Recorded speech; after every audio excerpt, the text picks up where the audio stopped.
Hello, everybody, and welcome to Taking Control, the ADHD podcast on rashpixel.fm. I'm Pete Wright, and right over there is Nikki Kinzer. Hello, Pete Wright. Hello, everyone. Welcome. How are you, Nikki? I'm doing great. How are you? I'm so great. I feel like we've been building up to this conversation for maybe 2 years, and so this is very timely. I know. It's and great. Belated. How about that? Yes. It's exciting. We are talking about relationships and ADHD today on the show, and we have a fantastic expert to help us and guide us through that conversation. Before we do that, you know the drill. Head over to TakeControlADHD.com to get to know us a little bit better. You can listen to the show right there on the website or subscribe to the mailing list right there on the homepage and get an email with the latest episode each week. You can connect with us on Twitter or Facebook at TakeControlADHD and call us. You can leave us a voicemail at 503-664-4ADD and bring us your questions. We'd love your voice and your thoughts on this show. And don't forget, 5-star reviews in iTunes and recommendations in your favorite podcast player helps others discover the show when they need help. For example, on relationships and ADHD. Pay it forward and drop us a kind review. We appreciate it, and our future listeners appreciate it. Okay, here we go. Our guest today is Melissa Orlov. She is a marriage consultant and leading expert in how ADHD affects relationships. On top of that, she's an award-winning author of books, including The ADHD Effect on Marriage and The Couple's Guide to Thriving with ADHD. She's the founder of ADHDmarriage.com, where she writes regularly along with a cast of incredible contributors to the field and hosts a large community of adults learning about ADHD in their own relationships. You may have caught her writing on the blogs over on Psychology Today and beyond. In her practice, she teaches couples therapists, counselors, and coaches about how ADHD impacts relationships, and that's exactly why we've invited her to the show today. Melissa Orlov, welcome to the ADHD podcast. Thanks. I'm delighted to be talking to you. What happened earlier this summer is I actually sent out a survey to our podcast listeners and to the people on my newsletter, and there was so much feedback about relationships and ADHD and wanting to know more about this. And so I thought we could start with maybe just some of the comments that I received in the survey and go from there. That's great. Good. Well, I thought a good place to start would be actually before the first date even happens. I know that you do with your books, there's so much about couples and marriage, but there were a couple of comments that came in of people feeling concerned about even dating in the first place because of feelings of embarrassment or shame, specifically around disorganization. I got this kind of feeling that people were embarrassed to have people come over to their homes or whatever. And I'm just curious from your point of view, before the relationship even happens, any advice there for people who want to date? Who have ADHD. Yes. And know it. Well, so certainly you should. I mean, one of the great things about life is being able to find people to share it with and to create really strong connections. I think one of the issues in terms of disorganization and whether or not you're feeling embarrassed or not is to understand that you don't have to do all of the organization by yourself. So there are a lot of good resources in terms of learning how to get more organized if that's an area of embarrassment for you. Also, there are a lot of people out there who actually don't care that much about the organization, particularly if eventually when you move together, if you moved in together or something like that, you could create spaces for the ADHD disorganization, which is actually one of the tactics that we use in our own home. And so there are different ways to work around it. What does that look like? I'm looking at that as an opportunity. You just Indeed. A place to let the disorganization thrive? Yeah, well, so some people with ADHD, for example, are disorganized for a reason. One of the reasons is that they need to stumble across something or that needs to be out in the open so that they run into it to remember things. So that's one way of remembering. And there are other ways as well where you create calendars or lists or audible reminders or whatever, and maybe you could transition to that. But in our household, for example, my husband hates to throw things out. He's very busy. He's got a million things going all at once. Sounds familiar, right? That's ADHD. And so what we've come to terms with is that he has very specific spaces where I simply don't comment at all. His side of the garage, his office are two obvious ones. He gets almost the entire basement because he loves to work on bikes, for example, and he's got a lot of stuff with that. There are obviously, areas in our bedroom like closets and corners and things that are his, and I just don't comment. And there's some common spaces like the kitchen and the living family space that I care about a lot. So I've made it my job to keep those neat, and he understands that, and he tries not to mess them up. So essentially, he's got spaces where I've just stopped. It doesn't matter whether his spaces are messy or not; they're his spaces, and we've just divided it up that way, and it works really well. You just described my closet. and it's so interesting because I never really looked at it that way, but it's so true. It's like you can tell what side of the closet is mine, and you can tell which one is my husband's.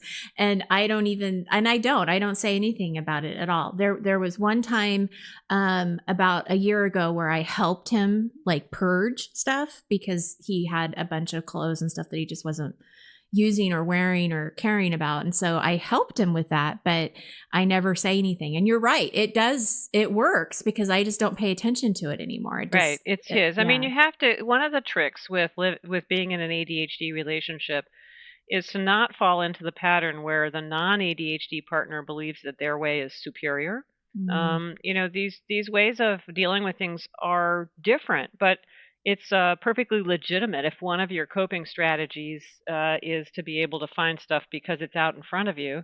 That's just a coping strat. That's just a way of finding things, right? I have a story I like to share sometimes about a man who was infuriated. He did not have ADHD. His wife did. And he came to me saying, it's terrible. She leaves her clothes in the dryer, and she ought to be putting her clothes away in the closet just like normal people do. And I said back to him, not what he expected, which is, hey, I think that sounds like a great system. She knows where they are in the closet. Putting them away would take a lot of extra time that she doesn't feel she needs. She can find her clothes whenever she wants, and if she leaves a laundry basket on top of the dryer in case you want to use it and she's not there, you can just put her stuff in the basket. It takes about 2 seconds. That was not what he was looking for as a response, but it worked really well, and it was a good system. So sometimes non-ADHD partners get caught up in what is quote unquote normal, and it's normal for people who don't have ADHD, but it's not normal for people who do have ADHD. And so some flexibility there is useful. You don't want stuff to take over everything. And sometimes you do need to work together to say, okay, look, this has started to move from your office and out into the hallways and living rooms. And, if you're building a car in the living room, I might have a problem with it, Right. We haven't run into that yet. But I have actually. Not personally. I haven't personally, but I know somebody who did that. The couple ended up getting divorced over it, actually. Interesting. Oh, wow. Yeah. Well, that gets to a question that came up, and I know something else that has resonated from the book, which is just this: how do you, as the non-ADHD spouse, approach your ADHD spouse without that sense of frustration, and hearing you talk about that sort of sense of compromise, it makes the house a much more even place. The general sense that I get when I talk to other couples, and we are in my own family is mixed ADHD. We're a mixed ADHD relationship, and when I talk to others, there's always this sense of my house is a normal space, and my husband or wife is the alien with ADHD that lives inside of it. And we all just try to adapt around and accommodate around this alien behavior. And it's challenging, and in my experience, pretty rare to run into a relationship, a mixed relationship in which the house itself is normal, and there is in fact somebody with ADHD and somebody without ADHD both living in it together. Yeah, I mean, I'm always wary of words like normal. Yeah. And so, and it isn't that I don't want to have a certain level of cleanliness in my house. I mean, if you're a hoarder and you haven't cleaned your house for 5 years and you haven't done any laundry for 5 years and you're throwing the dirty clothes against the wall and the whole house stinks, that wouldn't be okay in probably anybody's book. True. But that's an extreme. And the real question is, how do you accommodate each other? I mean, one of the differences between dating and being married is I think we're more careful when we're dating about accepting each other's way of being. And it isn't until it becomes this, oh my God, this is going to go on forever marriage state that we start to try to impose our own order on our partner. I think that happens more commonly. I can't live with this forever kind of an attitude. So flexibility is a good thing. And the flexibility has to go both ways. One of the things I do discourage is just having is suggesting, because I don't suggest this, that the non-ADHD partner's job is to accommodate the ADHD. That's not true. The job is for both partners to be good partners. And so that means that both partners have to accommodate each other. So the need for the non-ADHD partner, in this case in a household, to have some neat spaces where they can find quiet and recovery, mental recovery, is just as important as the need for the ADHD partner to have spaces where they don't have to think so hard about how things are getting cleaned up. So you have to be very careful. One of the hardest things that non-ADHD partners face is this sense that they're constantly accommodating the ADHD.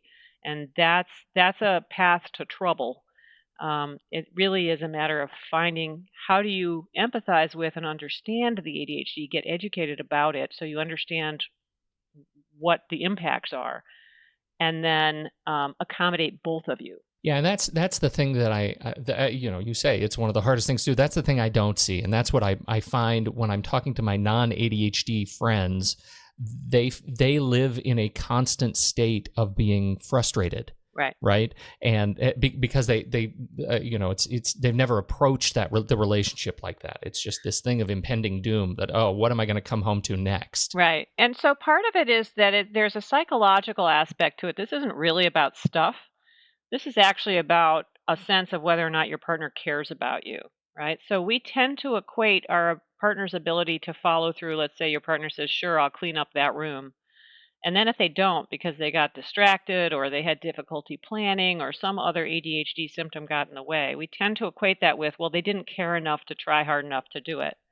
And so one of the initial learnings that people who are married to those with ADHD need to, or who are partnered with them, they don't have to be married, need to understand is that this is not a personal thing. It doesn't mean anything about how much you care. It has to do with whether or not the ADHD symptoms are well enough managed. I mean, I believe it is the task of every partner with ADHD to take on the chore, and it really is a chore, of managing the ADHD well enough so that it isn't getting in the way. If you are consistently inconsistent, what you're doing is, whether you want to or not, imposing a huge amount of stress on your partner because they never know when the other shoe's going to drop or when something's going to get left undone that's really critical. I've had lots of stories from people talking about kids not getting dropped off or picked up at daycare at the right time, babysitters quitting because somebody's late all the time, things that are actually really important to how a family functions. So ADHD gets in the way a lot. So it's the repetitive nature. The ADHD person really has to own the ADHD and do the best they can possibly do to optimize their treatment. And that doesn't just mean medications. That could be part of it. But one of the things I talk to people about is a sort of three-legged approach to treatment to optimize it. I have on my website, I have a free ebook that describes what that is and what the treatment options are for ADHD. And I would encourage anybody to go pick that up because it's a really important concept, is owning the ADHD, not being afraid to say, oh, yeah, my ADHD got in the way there, and I need to do something about that so it doesn't happen again in the future. If you do that, the frustration levels go down a lot for the non-ADHD partners. Then they can say, okay, I know my partner's really trying really hard, and I can see that they're trying, and we have an open conversation about it. Well, I know we jumped a little bit ahead talking about partners. There was still, I think, one more question that's a really good one for those who are just meeting one another? Nikki? Well, I think that one of the common questions that I get from my own clients is, here I am single, I have ADHD, I want to date, I want to meet someone, but then how do you tell them about your ADHD? How do you introduce that? Do you come right out first date? I mean, hey, guess what? I mean, what's your advice on that part of it? I don't think it's relevant for the first date. I mean, my guess is that these days a lot of people are particularly younger people, are pretty ADHD savvy, and so they'll have a sense of whether or not you're often distracted or not. I think it's only relevant at the point at which the two of you are starting to be more serious. And it probably will come up pretty casually if you're comfortable with your ADHD. If you're not comfortable with it, then you might have to actually just bring it up and say, well, look, I've got ADHD and I know it has some impact and here's some things that I struggle with, and I want you to understand that if I forget to do something you've asked me to do, it's not because I don't care about you, and there will be some things like that. But at first, it's really not relevant. What's relevant is, do you get along? Do you like do you each enjoy other? being together? All that stuff. Yeah, that's a good point, because it's so true. It really isn't relevant. Because the ADHD is going to probably factor in different ways, not just the fun part. Because at that point, you're in the honeymoon part of the relationship, right? You're excited and have butterflies and everything seems to go I mean, so the other well. thing is that it's like saying, you putting up an impediment before you even know whether it's something that needs to be worked on. Right. And I don't see any reason to do that particularly. It's hard enough to meet somebody that you really enjoy being with. You may as well enjoy yourselves, get to know each other, and then you can make up your mind. I mean, my daughter has ADHD, and it just sort of comes up eventually when she's dating somebody. And if she's with a good partner at the time, what they say is something along the lines of, I know you're distracted. You do things in a wildly different way from many people, and I think it's great. That's the right attitude right there. Right. Well, something that really resonated to me in your book, and this is from the book, The Couple's Guide to Thriving with ADHD, and it really goes with what you were just talking about with the arguments. You had said that, arguments turn partners into adversaries instead of partners against the real problem, which is the ADHD symptoms. And so much of what I hear is about communication and how they're communicating with each other. How do I get the other person to understand me? How do I, if I'm not ADHD, how do I talk to the person with ADHD without getting frustrated? What are your thoughts on communication so that you aren't becoming adversaries? Well, so there are some very specific communication things. We don't have nearly enough time to go through all of the suggestions, and I do teach some of that in my couples seminar. But I think there are some things you have to be a little bit careful about.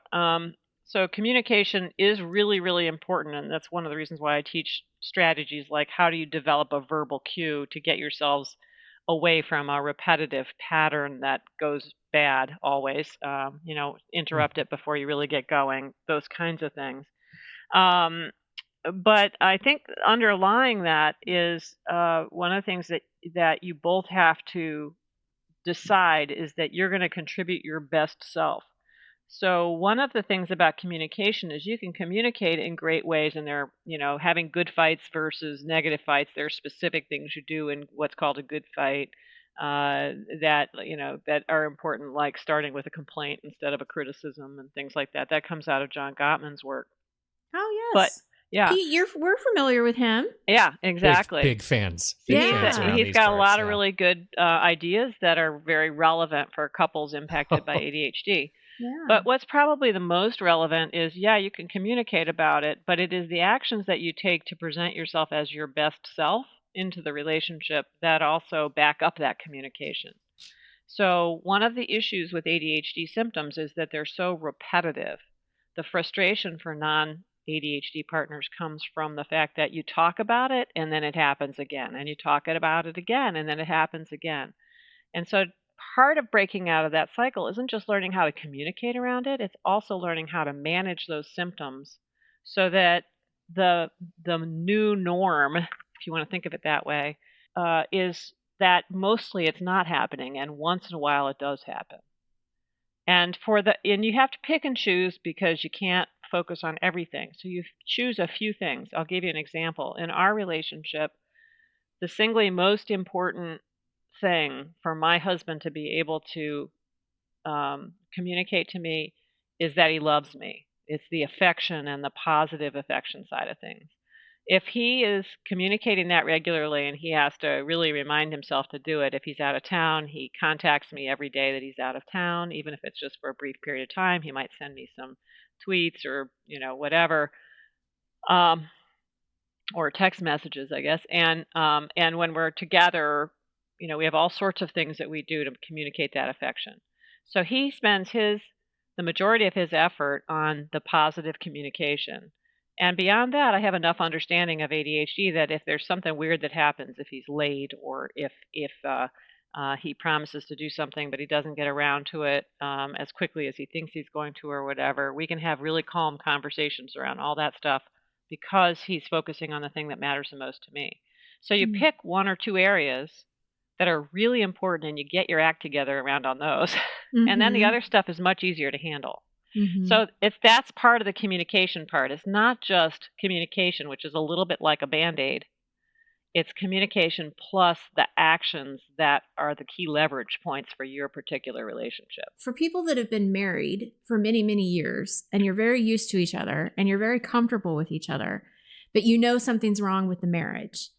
Like, how does that, is that at the point where you need to go and get, you need to take your class and you need to get counseling on how to present your best self again? Like, I guess I'm at a loss of how do you get back to when you're first married, if that makes any sense? Yeah, well, so you don't ever get back to when you're first married, because particularly the courtship phase is all chemically, it's different in your brain.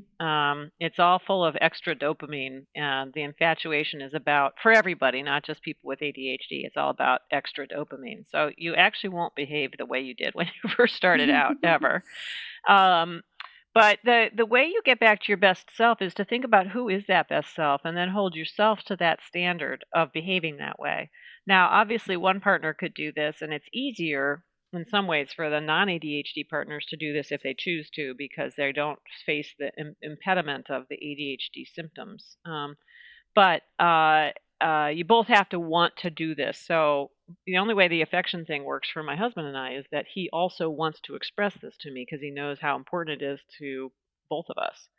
And so you both have to want to contribute your best self. And again, for the ADHD partner, that usually means if you can manage your ADHD symptoms, I think of ADHD symptoms as sort of things, if they're not working for you, they're things that are getting in your way, keeping you from expressing your best self, right? So if you can manage those symptoms, that best self will come forward. And I know what you're talking about. As you get into these patterns, which are frustration patterns and all of that, you have to overcome them by willpower. So, that sounds hard. A good therapist or my class can help you figure out how to do that. A lot of people say that they've helped turn things around with the seminar, but that's not the only way to do it. But if you get a therapist, make sure you get somebody who is savvy with ADHD, because otherwise you'll get the wrong advice, support. Yeah. I see that even like with organizing. If you're going to talk to a professional organizer, make sure they have ADHD experience, because it's different. You're going to organize yourself differently. Now, in your book, you talked about attending, which I would assume must be one of the strategies that you're helping with communication within the relationship. Is that correct? Right. So attending, you're talking about like having a block of time where you're just with your partner. And so how does that work if you have a really busy life and you've got kids in the house and you're working? And you can just imagine all the different excuses that people will say that they just don't have time. Right. And of course, the times that you are busiest is when you most need the attending. Exactly. Right. The way that works. Particularly when you have young kids, by the way. Mhm. So attending is about spending some time together where you're just focused on each other, right? We do this. One of the reasons people like vacations so much is not only do they leave their day-to-day stuff behind, but they also tend to get a chance to do something fun together or focus on each other in ways that they don't normally do because they're clearing out the rest of their stuff. So this concept is about having time every single week, um, even every day is great, where you're just focused on each other and being affectionate with each other. That's the only purpose of attending, is to be able to show that you like each other and that you can be affectionate. So that might. So let me give you some examples of what that looks like that are small. I used to go to downtown. Our son used to play bassoon with the New England Conservatory, and we would take him down to his rehearsals, and then we had 3 hours while he was rehearsing on Saturday afternoons, and we decided to turn it into a planned spontaneous date. And in that, we would just do something fun. We would wait until that day and figure out what that was going to be. So it was kind of fun and intriguing, and then we would go do it. And so we spent 3 hours together. Maybe we just walked the city and held hands. Maybe we went to a coffee shop and chatted. Maybe we went to a museum, something like that. Just had fun together and remembered that we liked each other. Another example of attending is I sometimes suggest to clients that they set their alarm 10 minutes early and spend the time holding each other, physically holding each other, and just saying nice things or just being together in companionable silence and touching each other. That's a way you could do that daily. It takes 10 minutes. Yes, we're all busy, but it is an issue of priorities. We forget because there's an urgency to deadlines and to lists. We forget that, in fact, the singly most important thing that we can do for ourselves and our family and our kids, above everything else, is to have a strong bond between the parents, the spouses. So that should be the number one priority, is finding some time for that every single day. And if you have to drop something else off, like driving to practice or signing up for something else or taking out I don't know what, doing some kind of shoveling or whatever, maybe you need to hire a plow. I mean, seriously, Yeah. get rid of something because there's nothing more important. In your experience, does the act of just physical intimacy, right, that holding one another and being attending to one another in a physical sort of physically accessible way, does that have a different impact on those with ADHD versus those who don't, or is it pretty much all the same kind of thing? I don't think it has a different impact because both partners are looking to be reassured. Yeah. The idea behind that is not meant to be sexual. In fact, I say don't have sex during that time. But the idea is to be able to calm yourselves and slow yourselves down enough to say the nice things about each other. Gee, I really liked what you did yesterday when you did X. Wow, I love running my fingers through your hair. The sound of your heartbeat is so reassuring to me. Or, wasn't it great that we all as a family got to go out for a picnic yesterday, or whatever it is. Things that remind you of the positives. It's an intimate form of gratitude, seeking gratitude, which research suggests that that actually helps rewire our brains towards the positive, which everybody needs, and particularly couples who are impacted by ADHD need. So it's a great way to start or finish your day. Some people do it at the end of the day. And it's just a really nice, one couple said to me, I really like this because even if I think these things through the day, I never take the time to actually say them because I'm so busy. So this gives me a few moments every day to just acknowledge the good things that are going on. I really like that, and I think I have a lot of friends who they're so busy and they rely on texts. They send each other loving texts throughout the day, and my sense is that's not the same. It's definitely not. I mean, physical touch is a wonderful thing, and it's part of what's unique and special. You can send anybody a text. Mm-hmm. Yeah. You can't hopefully, You Right. can't hopefully you snuggle won't with be just cuddling with anyone. everybody. Exactly. I suppose you could, but Well, and so when you were talking about gratitude, I think it's also just showing appreciation, because it doesn't matter how long you've been married. You want your spouse or your partner to tell you that they love you and that you appreciate them, or they appreciate you and they're grateful for everything that you do. And I remember, where do we get marriage advice? On TV, of course. I remember watching this TV series called Parenthood. It was one of my favorite shows. And Pete, we talked about this on another podcast a long time ago, but the husband and wife were talking, and they were fighting or arguing over something. And at one point he looked at his wife and he's like, I hear you and I see you. I understand what you're saying.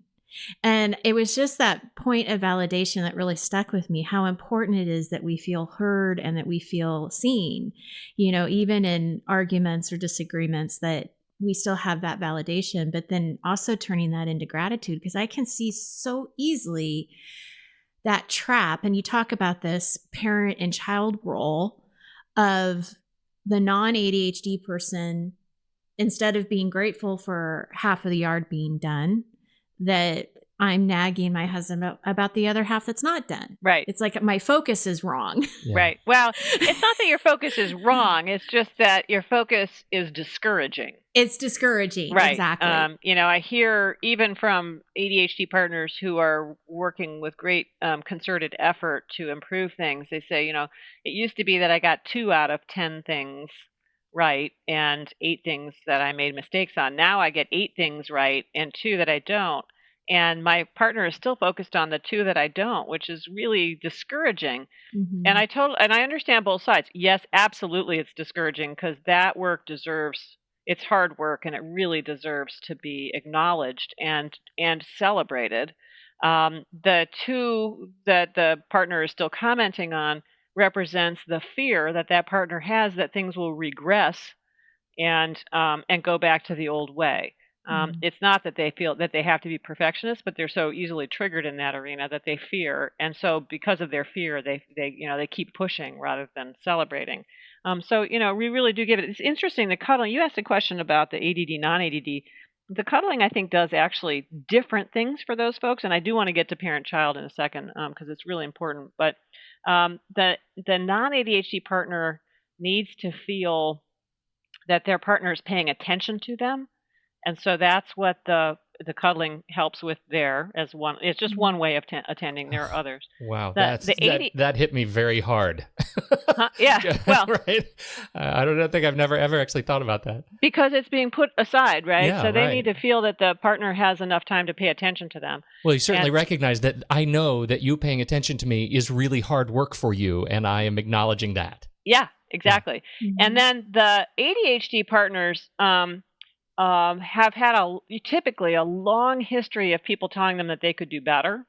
And so just having somebody there saying nice things to them is really a refreshing and very valuable change for them. So they're each getting something that they very much at the heart of what they need to feel whole in the relationship through something like that.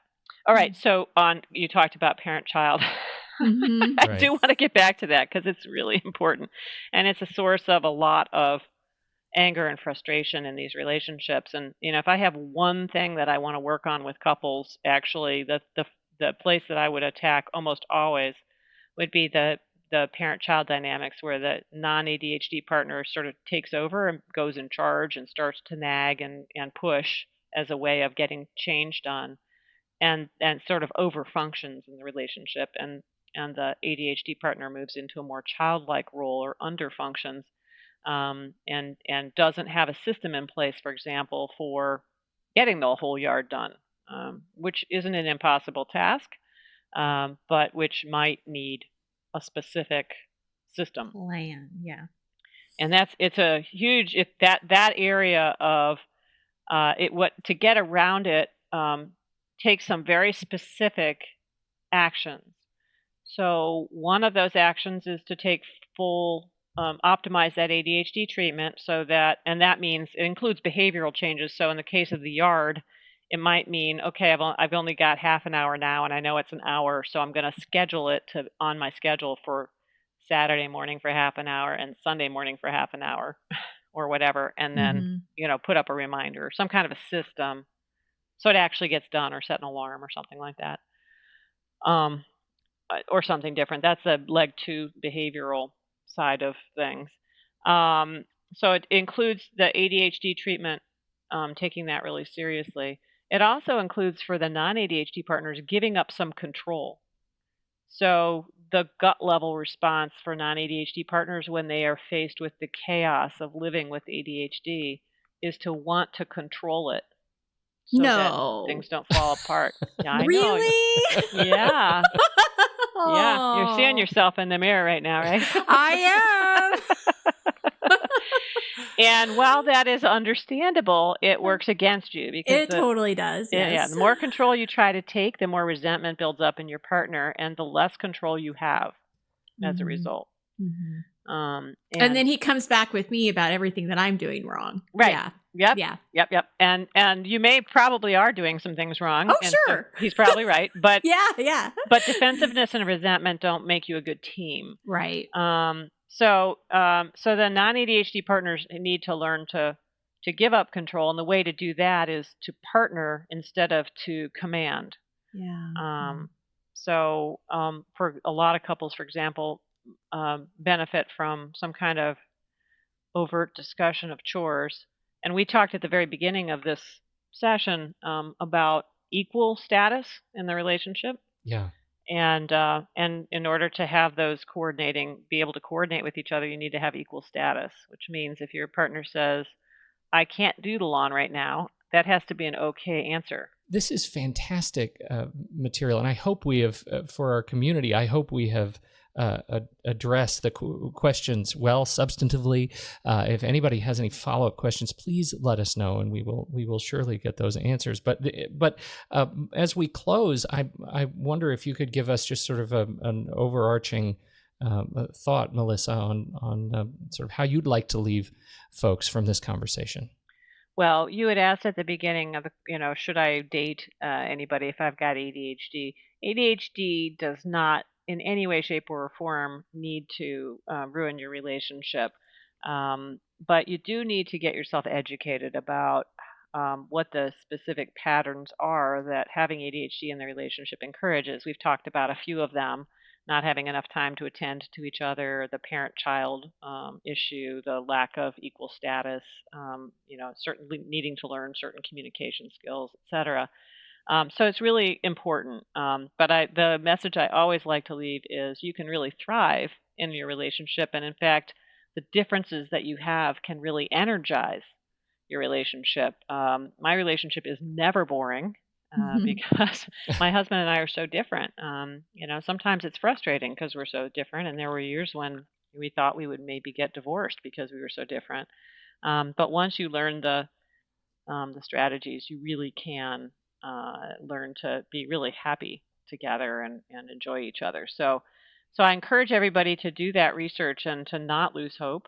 And again, I do have a lot of resources. This is sort of my mission, to help people do this on my website, which I assume you don't mind my talking about. It was my next question. Where would you like to send people to learn more? You mentioned the free download of the ebook. I'll put all of the links to all of these resources. Whatever you tell me, it's in our show notes. Okay. Well, that's great. Well, the ebook is on the homepage, so it's easy to find. And the website is ADHDmarriage.com, and it's good for you whether you're married or not. It's about relationships, but that was what was available when I got it. It's really got a ton of resources and more. You can contact me there and ask me questions as well. So, and you have this class, right? Is that available at any time that they can download this, or is this something you do live? The best way to take the class is to take the live version, which I give by conference call. So it's very easy to connect to anywhere in the world. You can either do that live, or you can listen to the recordings the next morning and still participate. The reason that's the best format is you get to hear everybody else's questions, which is really informative and very reassuring.